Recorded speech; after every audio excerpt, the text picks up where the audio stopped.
Hey guys, Jeff Pro here. Listen, I have a book recommendation for you, and you might already have it, but if you don't, pick up this book. Integrity is Everything by John Lavenia. There's also an audio version, and depending on your preference, buy both or just buy one of them. I kind of like the audio books if it's read by the author because you get to hear their voice and hear their passion, and they know the book, so they know their feelings when they were writing the book, so you get to hear their passion and you get to hear them, so I think it's great. But what I wanted to share about this is in the book, in the audiobook as well, in chapter 4 he talks about a principle of, it's called be, do, have. Anyway, I actually recorded it from chapter 4 from the audio version, and I included it in this video. It's about 28 to 30 minutes long. And what's going to happen is when I'm done talking, I'm going to play that for you, and then I'm just going to put up on the screen a picture of the book. You can get it at Amazon, of course, and I believe you can get the audio version there as well. But listen to this. Take some notes, and this stuff is gold. I'm telling you, it will make a difference in your life, but a lot of people won't do this, and to be honest with you, I've struggled with it myself. Discipline in following certain things has not been something that's come easy for me, but I'm putting this stuff into practice, okay? And if you're serious about building your business, changing your life, I suggest you do the same thing. Listen to this, take notes. If you need to, you can stop it, record it. Rewind it, listen to certain sections again. That's how I did it. Write down the key points that John talks about as far as the be, do, have. There's other nuggets in here as well. But like I said, take notes, listen to it more than once if you have to, and you're going to get a lot out of it, but only if you apply what John talks about. Anyway, have a great day, and I'll talk to you again soon. A major difference that I have found between people who want success and those who get on with success, who reap the rewards they intend, is that successful people are willing to act even before they are 100% prepared. There is a boldness that would indicate a great deal of necessity or a belief that success is preordained.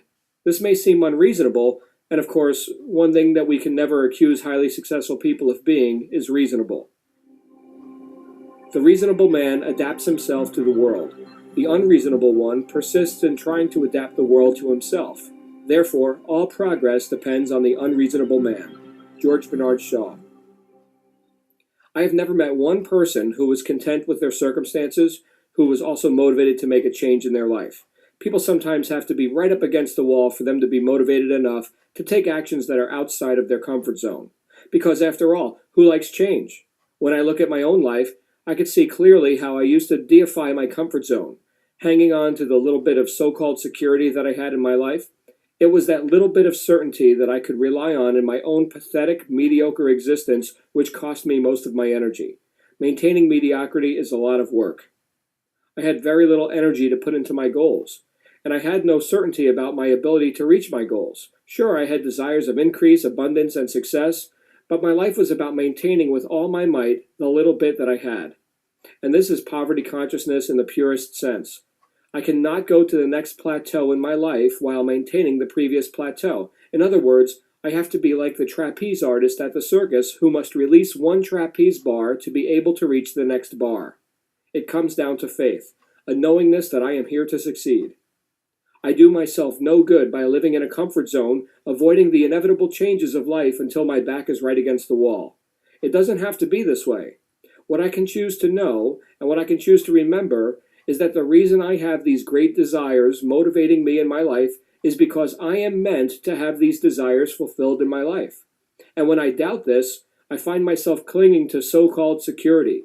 But the reality of the situation is that security does not come from my current circumstances. It does not come from money. It does not come from a paycheck given to me by a boss at a job. My security comes from knowing that I am willing to take the actions necessary to fulfill my intention. That is where it has always come from. I made a decision years ago that I would make an example of myself, that I would break the pattern of poverty consciousness I witnessed for most of my young life, and become an example of what is possible if people would become willing to act. Where did I get the motivation for that? Some have called it divine dissatisfaction. While other people may accept mediocrity as their lot in life, I was unwilling to do that. I will not be denied the desire that is seeking me as much as I am seeking it. And because success is what I sought, success is what I found. Seek and ye shall find is a true statement. But what about my circumstances? But what about reality? For as long as I based my decisions on my circumstances, I remained in the prison of ignorance, in denial of my own power and living at the effect of the outer world. And yes, I know we all have circumstances. Many people have struggled or are struggling with uncongenial situations and tragedies in their life. But if we believe even a word of the great masters who have all given us the same truth throughout the history of our planet, then we must consider that we really do shape our circumstances by our habitual patterns of thought. So what does this mean? This means I have to use my will. Now, I'm not talking about willpower the way most people understand it. Many people have a misunderstanding of this idea of will, the mental faculty of will. This is one of the intellectual factors that separate us from our house pets and the animals of the world. The purpose of the will, the reason we have the mental faculty of will, is this and only this: to choose the right thought. A man cannot directly choose his circumstances, but he can choose his thoughts, and so indirectly, yet surely, shape his circumstances. James Allen. That's it. There is no other proper use for the will. It is not to force oneself to take actions that they don't really want to take. It is not to quit some counterproductive activity. It is not to force yourself to stop procrastinating. It is to choose the right thoughts consistently enough and often enough that it begins to shape our self-image. We become the person we really want to be. Then we take the actions that person would take, and instantly we begin attracting circumstances in our life that are in alignment with our vision. Again, this takes faith. This requires an understanding of one of the most basic principles of creating what you want. It is something I never get tired of talking about at my seminars and on my teleconferences. It is known as the be, do, have principle. This has taken me from years of hypothesizing and theorizing and philosophizing about success to actually experiencing success. These three words in this exact order: be, do, have. If you get only 3 words out of this whole book, let it be these 3. To the extent that you embody this concept, you are unstoppable. Let's take it from the top. Being. All doing is preceded by being. People who seem to be lucky or have the Midas touch, everything that they touch turns to gold, are those who are thoroughly being in the flow and are thoroughly being people of success with no counter intention. These are the people who seem to take the spontaneous right action that brings them fortunate results. And the reason that they seem to take spontaneous right action is because they are taking spontaneous right action. Conversely, the person who seems to always struggle, the person who is not experiencing the flow of life, they are a person who seems to make the wrong decision quite often, and this can also be attributed to who they are being. In my business trainings, I naturally have people asking me every conceivable question about the how-to of business. What kind of advertising should I do? What do I say when my prospective customer says this? How often should I send out the email? Why is the sky blue? Is it okay to urinate in the shower? Etc. But all the how-to in the world isn't going to bear fruit for someone who is not first being the person who would have the result. Wallace Wattles, in his classic book, The Science of Getting Rich, spoke of doing things in a certain way. 2 people engaged in the same activity can have completely different results because it's not the activities themselves, but the certain way that they are doing them that gets a pleasing result. And of course, to do things in a certain way requires that we think in a certain way. This way of thinking would indicate that we've become that person who would have the result that is pleasing to us. We then operate our lives and take action from that position. If not, we struggle because we can never outperform our self-image. Forcing doesn't work. Beingness is a primary state to manifesting what it is that you would have in your life. It is the primary area of focus for anyone who is going to a higher level of expression in their life. And we can cultivate this beingness in a very simple way. The way is by choosing the right thoughts. When we do this consistently and deliberately, it results in an elevated emotional state. That state becomes part of our self-image, our beingness.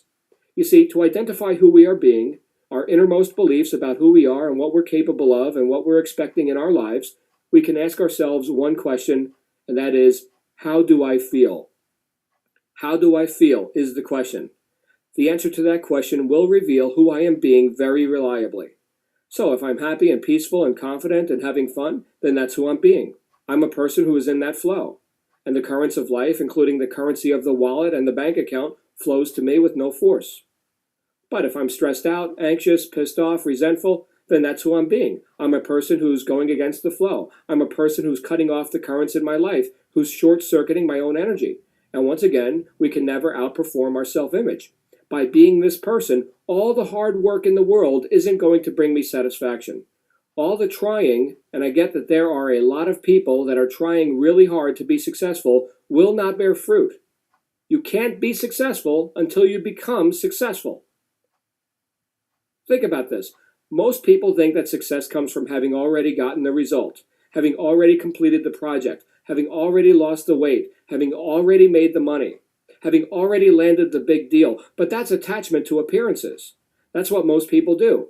All the people that I've ever met who are working their life away at an ordinary job, we're talking about the sheeple of life, think that once they do the job good enough for long enough, then they may get the promotion. They may get a commendation or some sort of recognition from an authority figure, then ultimately they'll have credibility or the belief that they are successful. That's how to give all your power away to some outside phenomenon, in this case your boss or your job. This is how to give one's responsibility for who they are being away to their life circumstances. And it's terribly disempowering. People spend countless years going nowhere in a job because they are never good enough. They are constantly deferring a life of possibility and a life of choice for some imagined retirement day. No, the self-reliant person, the entrepreneurial type person, is a person who says, you know what, I'm credible now. I'm successful now. Because what does it mean to be successful? My favorite definition of success is the progressive realization of a worthy ideal. That was the definition that Earl Nightingale made people aware of years ago in his audio recording, The Strangest Secret. So that means that the moment I am taking deliberate action on a goal which I have decided, in that exact moment, I have become successful. Whether or not I have demonstrated the money in the bank account or whatever the end result is not the issue. The moment I take deliberate action to move me in the direction of my ideal, deliberately, in that moment, I am successful. Certainly, I've had other accomplishments in my life, and because I'm earnest and diligent, I have no doubt in my mind that this is something else that is coming to fruition. So I will now assume the posture of the person who is credible and who is able to perform the actions I am here to perform, to actually generate the wealth or whatever it is that I am after. And if you're going to make it in business and in life, you've got to have a great dose of self-belief. This isn't the 1800s anymore. You've got to be on your game. Self-mastery is the greatest game there is because once you get who you are, you get everything else too. Doing. Great, now that we know who we are, what do we do? And this question is at the root of making right decisions in our life. Let's say your goal is to create wealth in your life. So you're making some business decisions. Well, it's not the person yesterday who perhaps struggled with money who we're relying on to make these decisions, to take these great actions in our life. No, it's the person now. It's the person we've become now who was called upon to take action. So then the question is, what would this person do? Think in your mind. Now that you're the person who earns the money, has the successful results, and all the things that you fully, without any counterintention, expect in your life, what decisions does that person make? Take it down to every last detail. How do you shake someone's hand? How do you look in the mirror? How do you sound on the phone when you're talking to your prospective client?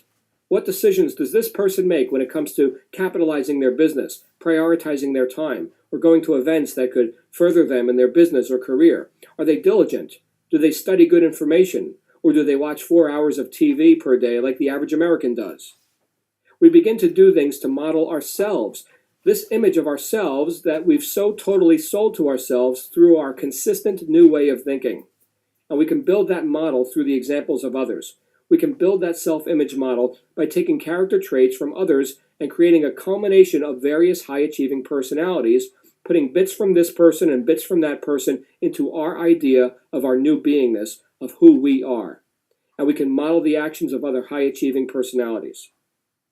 Sometimes when I'm making decisions, I ask myself what a highly evolved person would do. Depending on the situation, if it's business, I might ask, what would Donald Trump do? If it's my relationship with society, I would ask, what would Oprah Winfrey do? Or in health, what would Arnold Schwarzenegger do? Anyone whose results I admire in a certain area of life, I can take that and make it a part of my character. It's almost like building Dr. Frankenstein's monster. There are all these different parts, but the end result is a being that was quite capable of doing various great feats, like crushing things, moaning loudly, causing havoc, and scaring people, but you get the point. And this has nothing to do with fitting in, by the way. Like Frankenstein, this has nothing to do with conforming to the masses. And thank goodness we wouldn't be in this conversation if the intention was to be just like everybody else and do what everybody else is doing. Having become this new person, and having chosen and acted on decisions that this person makes, I immediately shift the currents of the universe and begin automatically attracting the circumstances necessary for the fulfillment of the vision. And this never fails. Those seemingly coincidental circumstances that just show up in the lives of the lucky start to show up in my life. I have almost no part in the having. There is nothing to be done in the having of things. It just comes to me. There is no work that has to happen there. The work was in the being. The work was in choosing the right thoughts. The work was in cultivating the expectation of greatness for myself. The doing, the activities that I took, my business activities, the decisions that I've made and acted on, that was merely arranging the receiving pipeline. That wasn't the real work. That was the opening of the floodgates. When I placed the advertisements, or picked up the phone, or went to the gym, or made the deal, that wasn't the work. That was the receiving activities. And the having is something that I gave no mind to. There is no effort to be put into having. So get the equation straight. The work is in the being. The receiving is in the doing. The having is not your department. The having is not your area of concern. The universe provides all, handles all the details perfectly, always to deliver unto you exactly what your innermost expectations are. So then the question is, for a lot of people, what is it that you've been expecting? Well, to answer that question, look around. That's exactly what you've been expecting. Again, I say, the work is in the being. If we're diligent in this one thing, it will get us off the ground in the direction that we want to go. We must begin using our will to choose the right thoughts consistently enough that we become someone who we weren't before. If we are willing to do that, ultimately we cannot fail. However, as simple as that sounds, and as simple as that is, the following fact remains. Thinking is the hardest work there is, which is probably the reason why so few engage in it. Henry Ford. Here is why most people fail. They do the exact opposite of the be, do, have principle. They live by the have, do, be principle or lack of principles. They say, well, if I only had more money, or better education, or a different location, or spouse, or more luck, or whatever the circumstances are, if only I had better circumstances, then I could do the thing. Yes, then I could make those big decisions. Then I could start that business. Then I could make that investment. Then I could take that action. And then I would be successful. Then I would be this person who I always wanted to be. So if I had the right circumstances, then I could do the thing, and then I'd be successful. Guaranteed failure. And this is exactly what most people do. If we look at our bank account or our appearances in our life and allow that in any way to become our self-image, if we get emotionally involved in that to determine who we are being, then our past equals our future. There is no evolution in that way of, quote, thinking. Here is something that you'll want to make note of and keep in mind as you live from your possibilities instead of your past. There is a great distinction between thinking of the end and thinking from the end. Most people, when they have a thought about their desires, are thinking, oh, wouldn't it be great when this happens? Or, wow, that would be great then. But it's always something apart from them, always something in the distance. It's something that is not part of their immediate reality. The way of mastery is thinking from the end. The inner dialogue goes like this. So now that I have that result in my life, now what am I experiencing? How does that feel?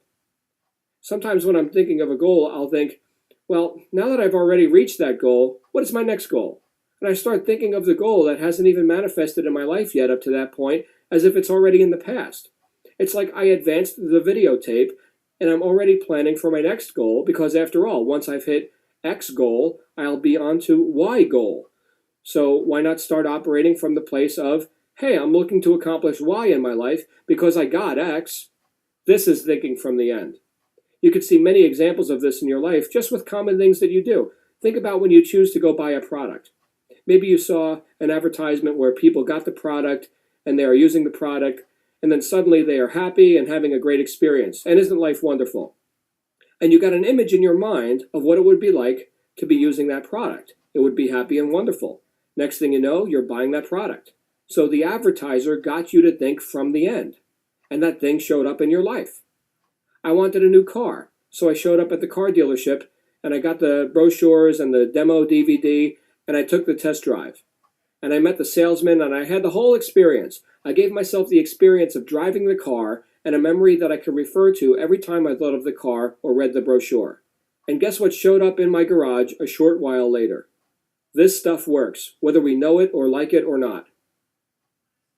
And why does it work? I'm one of those people who always likes to know why things work. As a child, I was taking things apart and putting them back together to the best of my ability, radios and mechanical devices and whatever. But I discovered in my search for why things work in my life something that has been called the law of reversibility. Now listen to this because it's happening right now, and if you want a total boost in self-confidence, this could be the ticket. The law of reversibility states that if something is true in nature in one direction, it must also be true in the reverse direction. So, for example, let's say that you take two sticks of wood and rub them together. Okay, that's motion, right? But what does that produce? That produces heat. You guessed right. Okay, great. So then, according to the law of reversibility, if motion produces heat, the reverse of that must also be true. Heat must produce motion. So where can we find evidence of that?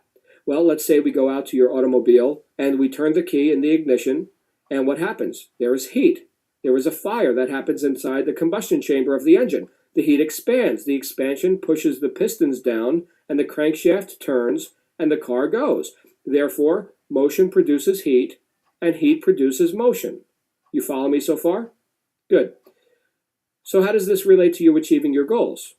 Well, if reaching your goal, as an example, earning $20,000 per month and sending your kids to private school and buying the new car, produces X emotions, like happiness, gratitude, enthusiasm, well then by the law of reversibility, X emotions must produce that event.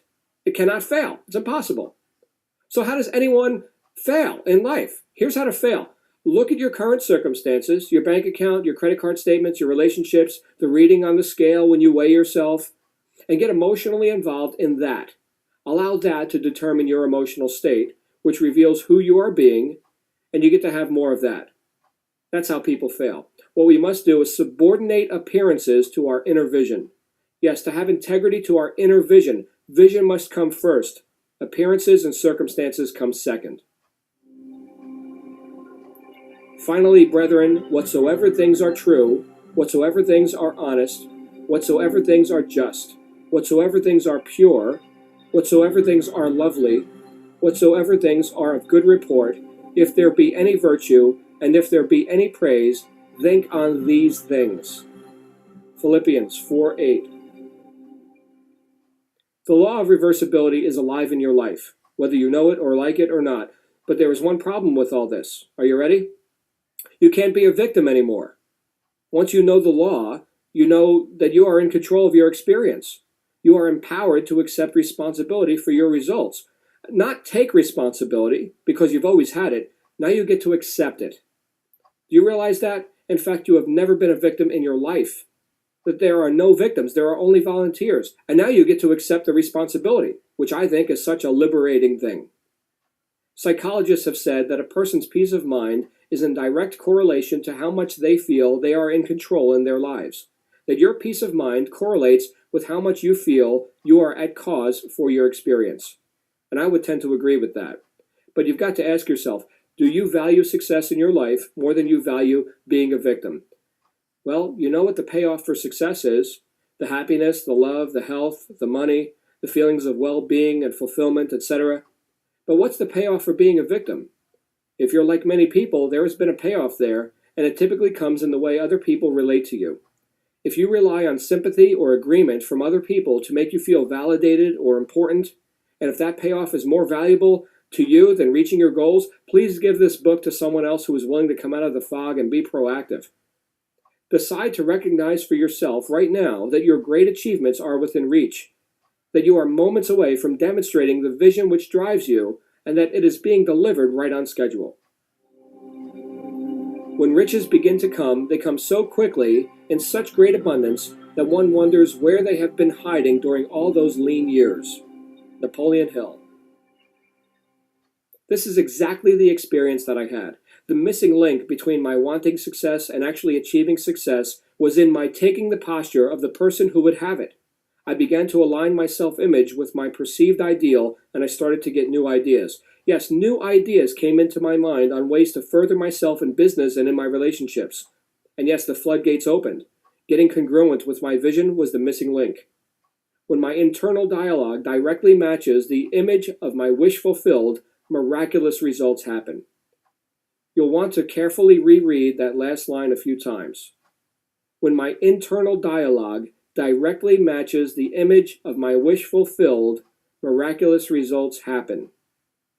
I had to subordinate appearances, which come from my 5 physical senses, to my inner vision, which comes from the higher faculty of imagination. I used my will to keep my vision in the windshield and appearances in the rearview mirror. This was a whole new way of being, and a new way of being induces a new way of acting, behaving, doing. And new activities induce new results, new having. It's just as simple as that.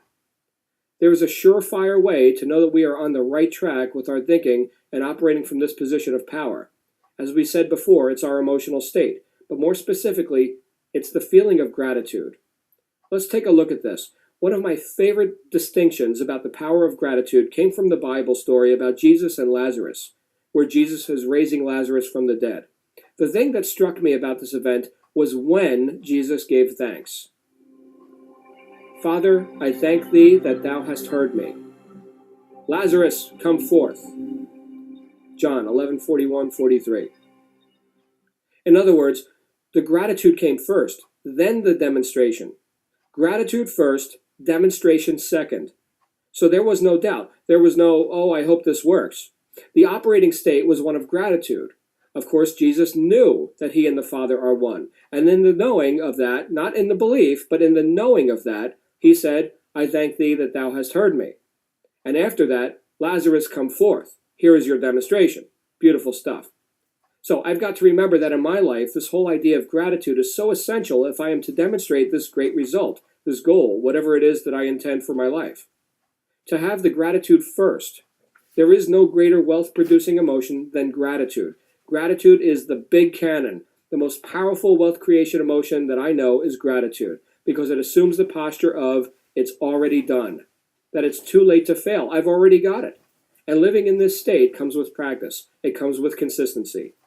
There is no quick fix for this. We're not talking about putting a Band-Aid on a person's mindset. This is a way of living, and it often requires actions that remind us of who we are. This is a character-building kind of thing to do. For starters, you can make a gratitude list, add to it often, and refer to it when you're feeling negative emotions. As discussed in another chapter, you can rewrite your goals, meditate and solidify your vision every day. You can list out and acknowledge every high-integrity action you've succeeded in doing that day. You can give something away, perhaps a small gift or even the wishing of goodwill and success to another. These things assist in assuming the posture of the person who already has the goal. You will see yourself in great detail having already accomplished your intention, and you will operate more and more from that position, and you'll feel good about it. How does this person do the various activities that you do throughout the day?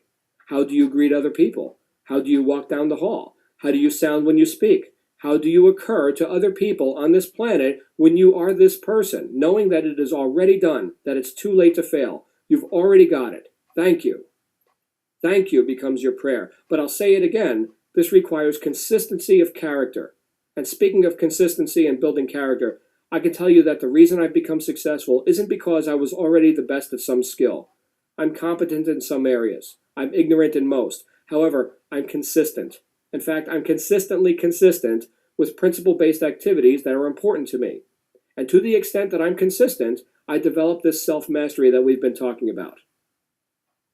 This is quite a departure from the masses, and of course, so are the results.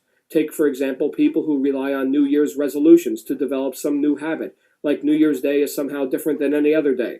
They think, I'm going to have a New Year's resolution. Starting on New Year's Day, I promise to whatever. Notice, they're not thinking, now I'm going to have resolve, because it's never I'm going to have resolve. You either have resolve right now, meaning now, or you have no resolve. There's a big difference. The New Year's resolution is simply a bastardization of self-improvement. It doesn't have anything to do with building character or being resolved, because you don't have to wait until New Year's Day to be resolved. Of what use to make heroic vows of amendment if the same old lawbreaker is to keep them? Ralph Waldo Emerson. Now that I'm on a rant, let me give you one quick example before I wrap up this chapter. Think about the fitness center, the gym, someplace where I show up a lot. I go to the gym, I lift weights, I'm in great physical condition, okay, fine. And I get to the gym, and let's say it's January, and the gym is packed with New Year's resolutionists, because what's one of the big things here in America anyway that people say they want? They want to lose weight, and they want to make more money. Okay, great, yeah, sure you do. So they're in the gym, it's January, and by the third week of January or the first week of February, the gym is empty again. Now think about that. And the health club owners know this. They sell the memberships, but if everyone fulfilled their membership, if everyone actually went, there would be a line to get in the place. It would be impossible. The system wouldn't work. But no, they know that people have no integrity. They know the drill. Here comes the rush of people, sell them their annual memberships, and they know they're not going to show up. Consistency. Consistency leads to mastery. This isn't a band-aid part-time effort. This is now. Get off your ass now and stay off your ass. Look, there will be lots of time for resting in the coffin. Now it's time for action. Consistent action. Simple action. Make a list of things that you are grateful for in your life. Review it each day and feel free to add to it or rewrite it. Make a list of 3 to 5 beliefs that you have about life which aren't serving you. Things that you don't like and feel that if they were different, you would be more successful. Then write out what the exact opposite of that belief would be. Throw out the list of old beliefs. Keep this list of new beliefs with your goal card and review it often. Examples. Old belief, I have no time. New belief, I have plenty of time. Old belief, I can only do so much. New belief, I can accomplish anything.